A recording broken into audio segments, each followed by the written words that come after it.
ঢাকা বিশ্ববিদ্যালয়ে শিক্ষার্থীদের উপর ছাত্রলীগের হামলা, আহত ২ শতাধিক। কোটা সংস্কারের দাবিতে আন্দোলনরত শিক্ষার্থীদের উপর ঢাকা বিশ্ববিদ্যালয়ে ছাত্রলীগের চতুর্মুখী হামলা হয়েছে বলে অভিযোগ উঠেছে। এ সময় কয়েক স্থানে দুই পক্ষের মধ্যে সংঘর্ষ হয়।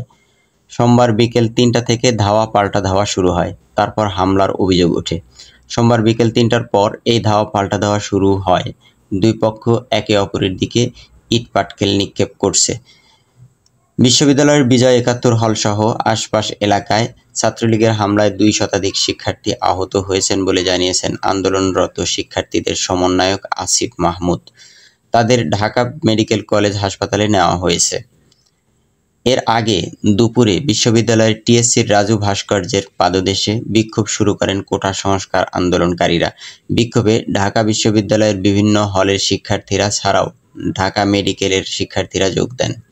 আন্দোলনকারীরা কে রাজাকার, কে রাজাকার, তুই রাজাকার, তুই রাজাকার, প্রধানমন্ত্রীর বক্তব্য প্রত্যাহার করতে হবে, লাখো শহীদের রক্তে কেনা দেশটা কারো বাপের না, চেয়েছিলাম অধিকার, হয়ে গেলাম রাজাকার, তুমি নই আমি নই, রাজাকার রাজাকার, ভয় দেখিয়ে আন্দোলন বন্ধ করা যাবে না ইত্যাদি স্লোগান দিতে থাকেন। চলমান কোটা সংস্কার আন্দোলন নিয়ে প্রধানমন্ত্রীর সংবাদ সম্মেলন থেকে আসা বক্তব্যের প্রতিক্রিয়ায় রোববার রাত ১০টা থেকে ঢাকা বিশ্ববিদ্যালয়ের বিভিন্ন আবাসিক হলে বিক্ষোভ শুরু হয়। পরে মধ্যরাতে টিএসসির রাজু ভাস্কর্যে জড়ো হন শিক্ষার্থীরা। সেখানে জড়ো হয়ে বিপুল সংখ্যক শিক্ষার্থী নানা স্লোগান দেন। কোটা সংস্কার আন্দোলনকারীদের অবমাননা করা হয়েছে দাবি করে মধ্যরাতে প্রায় ২ ঘণ্টা ঢাবি ক্যাম্পাসে বিক্ষোভ করেন শিক্ষার্থীরা।